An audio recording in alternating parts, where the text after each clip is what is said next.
정말 우리가 말씀을 따라 사는데 지치지 않기를, 그리고 이 말씀 따라 사는 동안 주님 나라가 이루어지기를 소망하면서 같이 말씀을 나눴으면 합니다.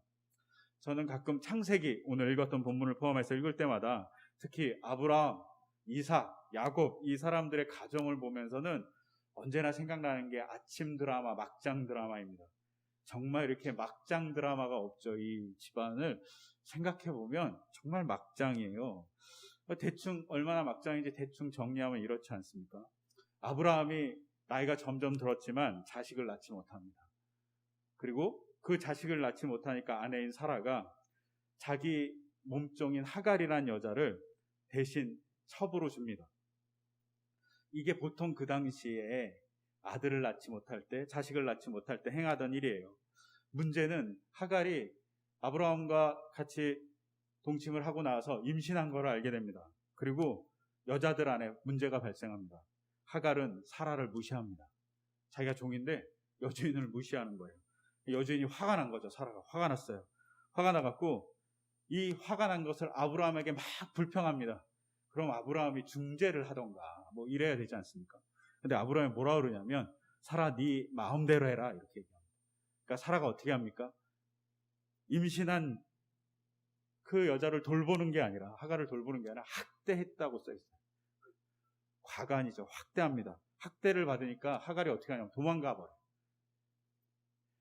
이 상황을 보면 정말 아브라함은 무책임하죠. 그렇게 가장이 책임도 안 져. 그리고 사라는 질투의 눈이 멀었습니다. 하갈은요, 임신했다고 여주인을 무시합니다. 오만했던 거죠. 이런 모습이 아주 콩가루 집안 같아요. 이 콩가루 집안의 내력은 계속 이어집니다. 오늘 읽진 않았지만 창세기 25장 27절에 28절에 보면 아브라함의 아들 이삭 그리고 그의 아내 리브가가 얼마나 또 웃긴 일을 하는지 알 수 있습니다. 에서는 사냥을 되게 좋아했다고 그래요. 그래서 사냥한 사이에서 잡아온 고기를 아버지에게 이렇게 주는 일을 너무 좋아했고, 아버지는 그것 때문에 너무나도 에서를 사랑했던 거죠. 에서가 해준 음식이 맛있으니까 에서를 좋아하는 거예요. 근데 야곱은 그냥 얌전했다 뭐 이렇게 되어 있지만 그냥 원어적으로 보면 도시적인 사람이라고 지금으로 바꿔서 말하면 그런 사람이에요. 되게 도시적인 사람인 거죠. 아마도 집에 목축을 했으면 집에서 목축을 하던 사람일 거예요. 그러니까 어머니가 집안의 목축을 잘 감당하니까 리브가는 자기의 둘째 아들인 야곱을 좋아합니다. 엄마 아빠가 아들을 두고 편을 갈았어요. 동일하게 좋아해야 되는데 편을 갈라갖고 이 자식은 좋고 저 자식은 좀 그래. 이런 식으로 엄마 아빠가 편을 갈라서 좋아합니다. 심지어 이삭이 나이가 들었습니다. 그리고 눈이 어두워졌습니다.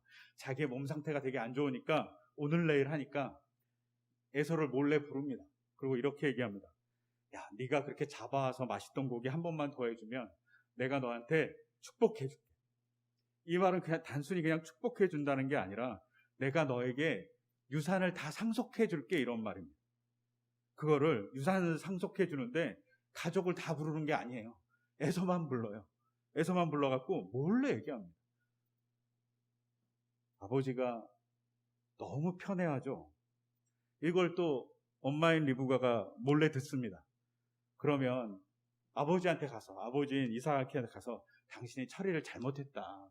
형제를 둘이 불러서 이렇게 좀 공평하게 나눠주든 그 당시 법대로 장자가 2배 받게 해주면 되지 않냐. 이렇게 얘기하는 게 아니라 리브가는 어떻게 하냐면 야곱한테 몰래 가갖고 네 아버지가 에서한테 다 주려고 그런다. 그러니까 내 말대로 해. 그러면서 야곱을 에서같이 꾸며놓고 그리고 야곱에게 이삭이 좋아할 만한 음식을 직접 만들어서 가져가라고 그럽니다. 그리고 야곱은 에서인 채에서 아빠한테 축복을 다 받아요. 이삭이 좀 의심스러워하지만 그럼에도 불구하고 다 받습니다. 웃기죠. 양심 없는 짓을 야곱이 하고 있는 거예요. 엄마 아빠가 편애하니까, 엄마 아빠가 편애해서 둘이 막 편가로 싸우니까 이 가정 완전 콩가루예요. 아버지의 죽음 앞에서도 재산 분쟁을 하기 위해서 속이고 속이는 일이 엄청나게 일어나는 거죠. 또 어떻습니까? 이렇게 야곱이 가로채니까 에서가 화가 났어요. 그래갖고 뭐라고 얘기하냐면, 그래, 내 아버지가 죽으면 야곱 넌 죽었어, 이렇게 얘기합니다. 정말 가족이라고는 상상할 수 없는 일이 벌어진 거죠. 오늘날 이렇게 유산 상속을 두고 싸우는 것보다 더 못돼 먹은 일이 벌어집니다. 이것뿐입니까? 에서가 그 전에 하루는 뭐 사냥을 했는지 아니면 들에서 놀고 있었는지 모르지만 돌아옵니다. 그리고 돌아와서 딱 보니까 자기 동생 야곱이 붉은 것을 끓이고 있습니다. 그러니까 뭐라고 얘기하냐면, 그 붉은 것 나한테 줘라, 나 먹게 해줘라, 이렇게 얘기합니다. 그러자 야곱이 조건을 걸죠. 여기서 우리 개역성경은 그 붉은 것을 팥죽이라고 얘기하지만 팥죽은 아니었을 거예요. 그냥 붉은 거예요. 그 붉은 것은 아마도 에서의 눈에는 고깃국 같이 보였을 겁니다. 너무 배고픈 에서가 고깃국 같은 걸 야곱이 끓이고 있으니까 달라고 그런 겁니다. 그랬더니 야곱이 형의 장자권을 주면 줄게, 이렇게 얘기합니다. 한번 상상해 보세요. 가족 중에 요리를 막 집안에서 하고 있습니다. 근데 누가 가족이 그 시간에 마침 들어왔어요. 그리고 가족이 그 냄새를 맡아보면서 배고픈 낌새를 딱 보이면 어떻게 합니까? 너도 같이 먹을래? 밥 먹었니? 이렇게 물어보는 게 예의죠. 근데 야곱은 어떻게 하냐면, 형의 장자권을 주면 내가 이 먹을 걸 줄게, 이렇게 얘기하는 겁니다. 이게 무슨 형제가니까요. 이렇게 형제를 만든 건 아마도 그의 부모의 편애 때문에 이렇게 만들어졌을 겁니다. 그 부모가 교육을 잘못하는 것도 여실하게 드러난 증거가 또 있어요. 에서가 40이 됐습니다. 그래서 결혼합니다. 누구랑 결혼하냐면 햇사람 여인 2명하고 결혼합니다. 근데 그것을 성경에 뭐라고 기록되어 있냐면 이삭과 리브가 못마땅해 여겼다라고 되어 있어요. 근데 그냥 이렇게 보면, 그래, 갑자기 그냥 우리 드라마에서 나오듯이 엄마, 내가 사랑하는 사람이 이 사람하고 결혼하지 않으면 저 절대 다른 거 안 할 거야, 이런 요새 드라마에나 나오는 사랑 이야기에 나오는 그런 거 아닙니다. 그 당시 결혼은 어떻습니까? 오늘날도 그렇지만 가문과 가문의 결혼입니다. 가문과 가문의 결혼에서 아무 신경을 쓰지 않은 것이 이삭의 모습이죠. 리브가의 모습입니다. 말리지도 못해요. 그러면서 뭐라고 그랬냐면 그냥 근심이었다라고 얘기하죠. 이 모습이 정말 콩가루 집안 같지 않습니다. 근데요, 저는 이 콩가루 집안 같은 이 집안이 어쩌면 오늘날 한국교회의 모습이지 않을까 싶습니다. 이번 주 내내 이 콩가루 같은 집안의 모습이 우리 모습 같아서 너무 괴로웠습니다. 그리고 지난주에 있었던 일보다 지금 일어난 일들이 더 아픕니다. 사랑교회, 사랑제일교회, 그 다음에 구구단체들, 강원에서의 집회들, 그런 거 괜찮습니다. 그들의 성향이니까요. 근데 그들의 이유 행태가 너무나도 부끄럽습니다.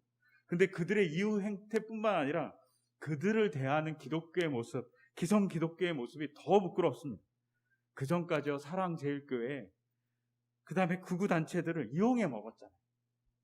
정치적으로 이용해 먹고 정치적으로 자기 이득을 다 챙긴 기성교회들이 이제는 뭘 하냐면 이단 판정을 내리려 합니다. 9월 달에 자기 총회가 있으니까 그때 이단 판정을 내리겠다는 결심들을 막 하고 있어요. 그런 뉴스들이 나오고 그런 소식들이 막 들려와요.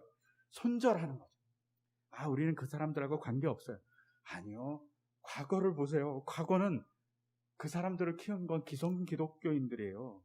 우리가 아는 다 이름만 대면 아는 그 교회들이 그분들을 다 키운 거예요.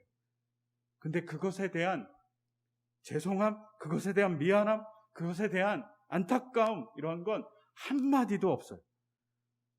완전 콩가루죠. 이게 단순히 코로나 사태만 그럴까요? 한번 생각해 보십시오. 한국교회가 얼마나 콩가루화 됐는지 알 수 있는 건 전도예요. 전도라는 거 당연히 해야 됩니다. 우리가 알잖아요. 우리가 구원의 기쁨을 주님께서 주셨다는 사실을 알잖아요. 그러니까 그것의 기쁨 때문에 옆 사람에게 그것을 전해서 그 사람의 영혼을 구하는 게 전도입니다. 당연히 해야 되고 정말 좋은 일이죠. 그런데 교회가 그걸 어떻게 하는지 아십니까? 관계 전도니 고구마 전도니 부침개 전도니 새생명 축제니 전도 폭발이니 이런 걸 가지고 해서 전도하려고 해요. 누군가에 대한 사랑에 대한 얘기를 하지 않고 방법을 얘기하죠. 제가 여기서 얘기한 거의 대부분 다 교육 받아봤어요. 직접 그것을 하는 교회 가서 교육 받아봤어요. 근데 거기서 얘기하는 중요한 것은 전도의 당위성도 얘기해요. 정말 사랑해서 하는 거라고. 하지만 그 사랑의 얘기는 한 10%밖에 되지 않아요. 90%는 방법이에요. 어떻게 해야지 교회가 부흥된다, 이 얘기를 열띠게 얘기하는 거예요. 거기에 막 콕해서 사람들이 살아가요. 아니죠. 교회가 할 일은 말씀이 정말 생명이라고 얘기하면서 나눠주는 거고, 말씀대로 살아가는 것이 교회가 할 일이죠. 교회가 교회에 닿아지면 당연히 전도는 하게 되는 거고, 그리고 그 전도를 통해서 사람들이 교회에 호감을 갖게 되겠죠. 근데 그것을 방법을 가지고, 그리고 그 방법을 가지고 홍보하고 사업을 하는 것이 어느 순간 기독교의 모습이 돼버렸죠. 안타깝죠. 교회가 교회답지 않아요. 또한 교회의 편에도 지나쳐요. 다양한 교회의 목소리 안에 있어야 되는데 다양하지 않습니다. 거의 90%는 구구와 별로 다르지 않습니다. 다른 얘기를 하면 왜 그러냐고 얘기해요. 경청하는 것을 잊어버린 게 교회의 모습입니다. 혐오와 증오, 배타주의 뭐 이런 게 교회에 있는 이야기잖아요. 그러니까 차별금지법을 반대하고 이민자를 반대하고 난민을 반대하는 모습이 우리 교회의 모습이에요. 너무나도 부끄러운 거죠.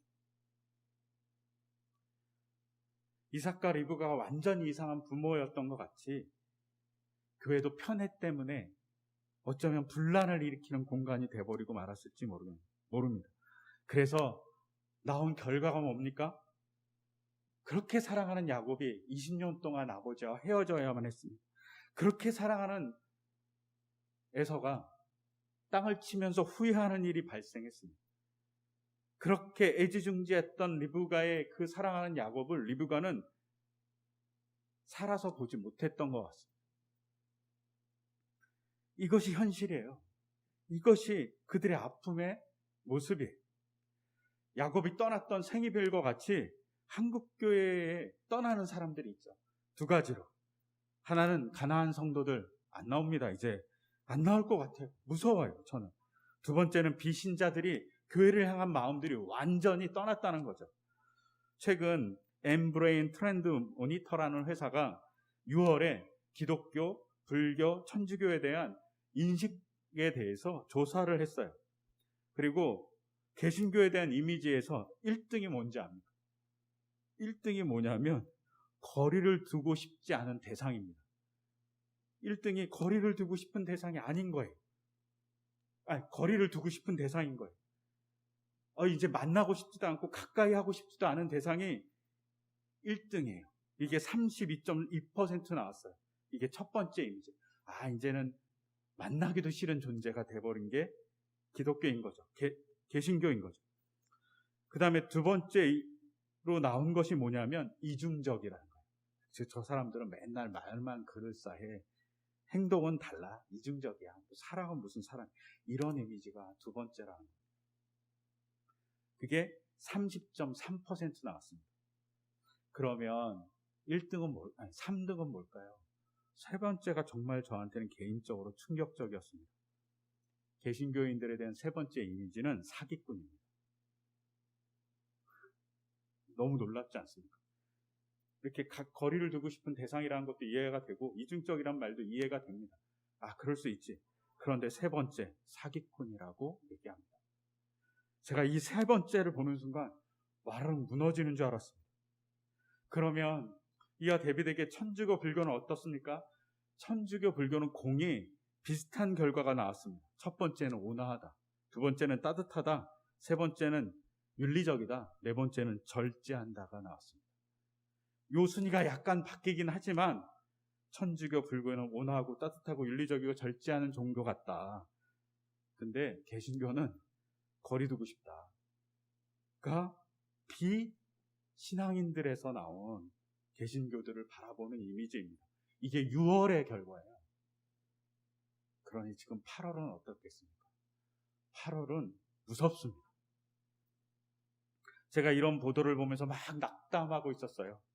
근데 그 낙담함에 정말 핵펀치를 날리신 분이 계셨어요. 너무나도 부끄럽게도 그것이, 그리고 너무나도 죄송하게도 그게 제가 속한 교단의 총회장이라는 분이 대통령하고 면담하는 자리에서 하신 말씀이에요. 제가 그냥 읽어드릴게요.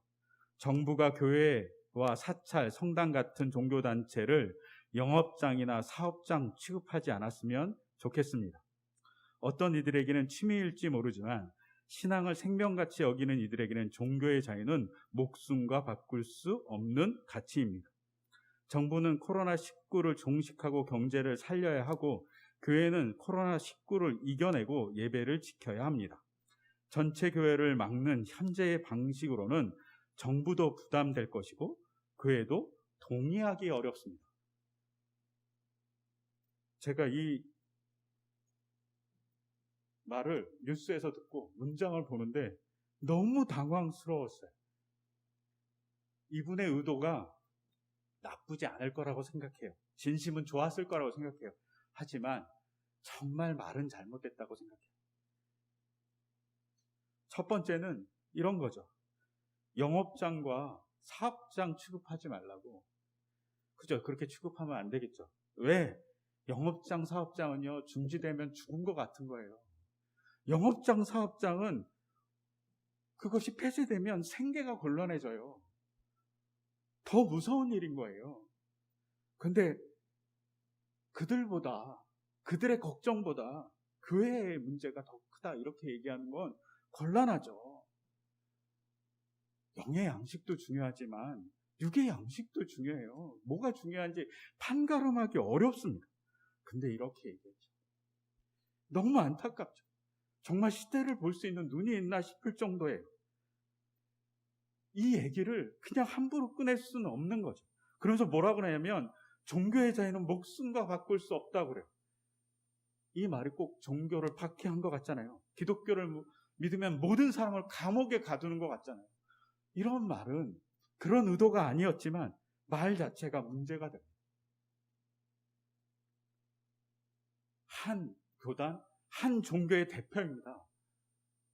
그러면 시대 인식을 제대로 했어야죠. 그 전주에 있었던 천주교인들과의 만남에서는 그런 말이 나오지 않았어요. 언론 보도조차 없잖아요. 제가 일부러 찾아봤어요. 그 전주에 천주교 어르신들하고 만났어요. 거기서는 걱정거리들을 같이 나누면서 위로해줬어요. 이게 뭐 하는 일입니까? 그러면서 맨 마지막에 뭐라고 그러냐면 교회는 동의할 수 없다. 너무 교만한 말이죠. 자기가 동의하고 안 하고의 문제를 자기가 결정해요. 너무 창피한 거죠. 일반 대중이 듣기에는 야, 이거는 생각의 수준이 어떨까 싶어요. 목사인 저도 그렇게 느끼는데 일반 대중은 더 할 거예요. 제가 이 본문을 보면서 무슨 생각이 들었냐면 오늘 읽었던 누가복음 생각이 났어요. 바리새인들을 향해서 예수님이 뭐라고 얘기하냐면 무거운 율법의 짐을 백성에게 지고 자신에게는 까딱하지 않는 사람, 바리새인. 바리새인 모습하고 별로 다르지 않은 게 지금의 우리의 모습이지 않을까 싶어요. 종교 지도자는 가정으로 비유하면 아버지 같고 생계를 책임지고 모든 것을 감당하는 사람이에요. 그런데 아브라함, 이삭, 야곱이 콩가루니까 그 가정이 엄청나게 힘들었어요. 한국 교회 지도자들, 목사들, 저를 포함해서 다 정신 차려야죠. 여러분, 정말 조심해야 될 게 뭐냐면 백성의 생명을 무시한 종교는 이 땅에서 대부분 다 사라졌어요. 여러분, 그리스 신화의 신들을 섬기는 종교가 있나요? 메소포타미아의 신화에 나오는 신을 섬기는 종교가 있나요? 이집트에 나온 신화의 신들을 섬기는 종교가 있나요? 그냥 밀교는 있겠지만 그 그들이 힘이 없죠. 종교라고 얘기할 수 없죠. 그들이 처음에는 융성했지만 백성을 백성으로서 아끼지 않을 때 그 종교는 사라집니다. 그 존재가 위태합니다. 잘 기억해야 돼요. 막 이것 때문에 힘들고 막 괴로울 때 제가 일주일 내내 어렵더라고요. 설교를 어떻게 해야 될지 몰라갖고 제가 집에서 윤 목사한테 계속 그랬어요. 설교를 어떻게 해야 될지 모르겠다고, 이번 주는. 그러다가 끙끙거리다가 어젯밤에 눈에 들어왔던 말씀이 바로 어제 우리가 읽었던 성서일과의 말씀입니다. 그 말씀이 한 줄기 빛같이 저에게 다가왔죠. 그 말씀에 베델, 하나님의 집이라는 말씀이 있습니다. 야곱이 축복을 가로채고 형이 무서워서 막 도망갑니다. 형의 살기가 너무나도 무서우니까 급하게 도망갔는지 허겁지겁 갑니다. 그래서 브엘세바에서 베델까지 갔다고 그래요. 제가 베델 가봤거든요. 베델 가봤더니 그냥 언덕이에요. 언덕이고 아무것도 없어요. 그냥 나무 몇 그루 있어요. 그런데 브엘세바에서 베델까지 가는데 얼마나 걸릴 것 같아요? 거리가 구글 지도에서 브엘세바 치고 베델 치면 120km 나옵니다. 그리고 걸어서 얼마 걸리냐 이렇게 구글에서 친절하게 안내해 주거든요. 24시간 걸립니다. 걸어서. 올라가야 돼요. 산을 올라가듯이 또 올라만 가야 돼요. 엄청난 거리인 거죠. 그거를 성경에 의하면 하루 사이에 갔습니다. 막 도망쳐서 어느 순간 저녁이 돼서 쉬었다고 그래요. 언덕에서 하늘을 바라보면서 야곱이 그랬겠죠. 내가 왜 이랬을까? 근데 이 신세가 뭘까? 왜 엄마의 말을 들어갖고 이 모양 이 꼴이 됐을까? 응? 형을 어떻게 다시 만날 수 있을까? 나의 미래는 어떻게 될까? 막 자괴감이 들었지 않겠습니까? 그리고 그 120km를 막 달렸으니 얼마나 피곤했겠어요. 마음도 피곤하고 미래에 대한 불안함에 짓눌려서 정말 지쳐서 잠들었을 겁니다. 무방비 상태의 잠에 하나님이 찾아옵니다. 그리고 그 꿈에 뭐가 나타납니까? 그냥 층계가 나타나죠. 계단이 사닥다리 아니고 계단이에요. 계단 나타났어요. 그리고 천사들이 오르락 내리락 거렸다고 써 있어요. 전에도 말씀드렸지만 오르락 내리락 거렸다는 건 천사가 이미 거기에 있었다는 얘기예요. 내리락 오르락 아니잖아요. 오르락 내리락. 이미 있었던 천사가 존재한다는 거죠. 즉 그것을 보고 뭐라고 얘기합니까? 이곳이 하나님 땅이라고 얘기합니다. 그리고 그런 감정을 느낄 때 하늘에서 이런 말씀이 들립니다. 나는 주 너의 할아버지 아브라함을 보살펴준 하나님이요 너의 아버지 이삭을 보살펴준 하나님이다. 내가 지금 누워있는 이 땅을 내가 너와 너의 자손에게 주겠다. 이 땅의 모든 백성이 너와 너 자손 덕에 복을 받게 될 것이다. 내가 너와 함께 있어서 내가 어디로 가든지 너를 지켜주며 내가 너를 다시 이 땅으로 데려오겠다. 내가 너를 떠나지 않겠다 라고 얘기합니다. 그 말씀을 듣고 깨어나서 어떻게 합니까? 돌기둥을 세우고 거기다 기름을 붓고 기념합니다. 이게 그냥 무슨 표지석을 구해서 그래 내가 다시 오면 이곳을 하나님이 만났던 곳이니까 기억할게 이런 거 아닙니다. 돌기둥을 세웠다라는 말은 제단을 세웠다는 말하고 동일한 말이에요. 즉 예배를 드린 거죠. 야곱이 베델에서 예배를 드립니다. 왜? 하나님이 거기 계신다고 느꼈으니까. 아니 하나님이 거기 계시니까. 야곱은 뭐라 그러냐면 하나님이 여기도 계시는구나라고 얘기합니다. 하나님이 120km 떨어진 브엘세바에만 있을 줄 알았어요. 그런데 거기에 있지 않으시고 여기도 계시는 거죠. 자기가 있는 그 자리에 있습니다. 그리고 그것을 뭐라고 썼습니까? 하나님의 집이라고 정합니다. 베델, 하나님의 집이잖아요. 저는 이 본문을 쭉 이번 주 보면서 베델이란 지명이 단순히 거기만을 의미하는 게 아니라 자기가 머무는 모든 것이 베델일 수도 있겠다는 생각을 했습니다. 야곱이 머무는 모든 것이 베델인 거죠. 왜? 하나님이 항상 같이 하고 있겠다고 했으니까. 하나님이 항상 같이 하니까 하나님의 집인 거죠. 자기가 거주하는 공간. 저는 이 기점이 야곱이 변한 기점이라고 생각합니다. 야곱은 이제 자기가 거하는 공간이 다 하나님의 집인 거예요. 브엘세바에 정말로 제단이 있었어요. 그래서 브엘세바에 가면 제단이 있어요. 지금도. 근데 거기 그 제단만이 하나님의 집이 아니라 자기랑 동행하고 있는 하나님이 계시면 자기가 있는 모든 곳이 하나님의 집이 되는 거죠. 그래서 하란에 갔을 때 야곱은 변합니다. 끊임없이 하나님의 음성을 듣는 자로서 변합니다. 그전에는 도망가는 자로서 리브가의 얘기를 듣고 급급해서 가는 자로서 있지만 이제는 하란에 가서는 어떻게 하냐면 하나님의 음성을 듣는 자가 됩니다. 그래서 라반과 마지막으로 얘기할 때 하나님이 나한테 뭐라고 얘기하셨다라는 얘기를 계속하죠. 야곱이 하나님의 집이라는 인식을 자기가 머무는 곳이 시작한 것이죠. 그러니 어떻게 됩니까? 자기가 머무는 공간에서 하나님의 집으로서 살아가는 겁니다. 그러니 삼촌의 집에 가서 열심히 일합니다. 하나님의 집이 자기 집이니까, 하나님의 집이 자기 집이니까 열심히 일해야 되는 거죠.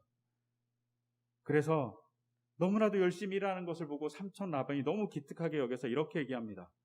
야, 너 그렇게 일하는 것이 합당하지 않다. 보수를 주겠다라고 얘기합니다.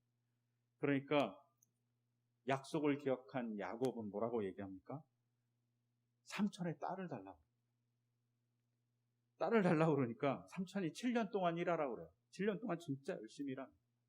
그리고 자기가 사랑하는 둘째 딸 라헬과 결혼하려고 하는데 삼촌이 못 대먹었죠. 신부를 바꿔치기 합니다. 아직 결혼하지 못한 첫째 딸 레아를 집어넣습니다. 야곱은 몰라요. 그리고 아침에 일어나니 자기가 사랑하는 라헬이 아니라 레아가 있는 겁니다. 삼촌한테 가서 불평과 불만 따질 수도 있는데 삼촌한테 이게 뭡니까 따지니까 삼촌이 뭐라고 그러냐면 야, 라헬을 얻으려면 7년 더 일해라 이렇게 얘기합니다. 14년을 일합니다. 사랑하는 여자 하나를 얻기 위해서 14년을 일하는 사람이 됩니다. 그 전에 형에게 장작관을 뺏기 위해서 국한 그릇 팔아먹었던 야곱이 변한 거죠. 복수할 수 있었고 떠날 수 있었고 모략을 할 수 있는데 그러지 않습니다. 그냥 성실하게 14년을 일해줍니다. 그리고 14년 일이 다 끝난 다음에 6년 동안 또 열심히 일해서 자기 재산을 불립니다. 근데 자기 재산을 불릴 때 10번이나 삼촌인데 라반이 임금을 속였다라고 되어 있습니다. 그럼에도 불구하고 야곱이 뭐라고 얘기하냐면 하나님이 자기를 보호해 주셔서 자기가 이만한 재산을 얻었다라고 얘기합니다. 즉 야곱은 끊임없이 하나님의 사람으로서 살아가는 사람으로 베델 이후에 바뀐 거죠. 또한 어떻습니까? 베델 이후에 바뀌어서 다시 이스라엘 가나안 땅으로 돌아올 때 형을 만나야 됩니다. 두렵죠. 떨리죠. 많은 꼼수도 씁니다. 근데 그가 맨 마지막 하나님을 만나서 변한 건 뭡니까? 형 앞에 가서 7번 절합니다. 그리고 자기의 죄를 고백했겠죠.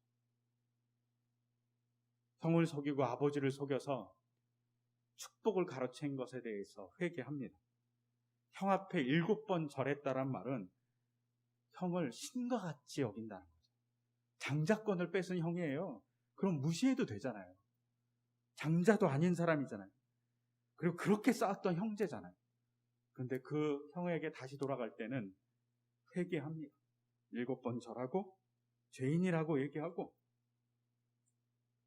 형을 주인같이 대해줍니다.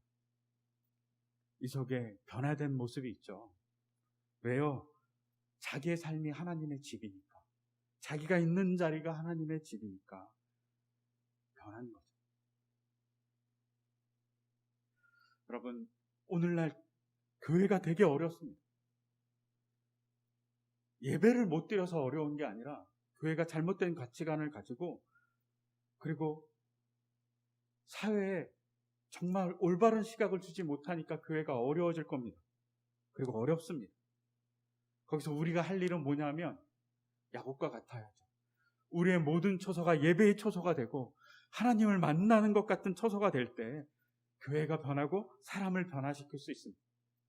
야곱이 만약에 형 에서를 만날 때 야, 장자권은 내 거니까 형은 무시해도 돼. 그리고 막 쳐들어갖고 형을 막 때려 부수려고 했다고 쳐보세요.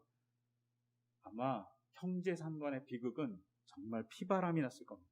그러지 않습니다. 자기의 죄를 고백하고 하나님에게 끊임없이 묻고 하나님을 믿는 마음으로 나가고 자기의 자리가 예배의 초소가 됐을 때 형제가 싸우지 않는 공간이 됩니다. 그리고 한번 생각해 보세요. 지도상 이스라엘을 찾으면 이스라엘은 브엘세바라는 곳에 있습니다. 같이 포함하고 있어요. 근데 에서의 후손인 에돔 족속은 반대 오른쪽 끝에 있어요. 거기 있지 않아요. 결과적으로 보면 야곱이 형 에서에게 절을 했을 때 브엘세바 그리고 그 주변의 모든 땅을 얻는 축복을, 베델을 얻는 축복을 얻었다는 거죠. 근데 그렇게 얻을 수 있었던 건 하나님의 집으로서 자기의 삶, 하나님을 예배하는 자로서의 삶을 온전히 잘 살았다는 것을 알 수 있습니다. 즉 우리가 할 일은 우리의 처소가, 우리의 직장이 아니면 우리가 걸어다니는 모든 공간이 하나님의 집인 것을 생각하며 살아가야 한다는 거죠. 거기에 희망이 있습니다. 그럴 때 우리는 하나님의 놀라운 역사를 내보이는 사람들이 될 수 있습니다. 이육사에 광야라는 시가 있습니다. 이 광야가 한문으로 보면 빌광이에요. 넓을 광자가 아니라 빌광이에요. 빈들이라는 뜻이죠.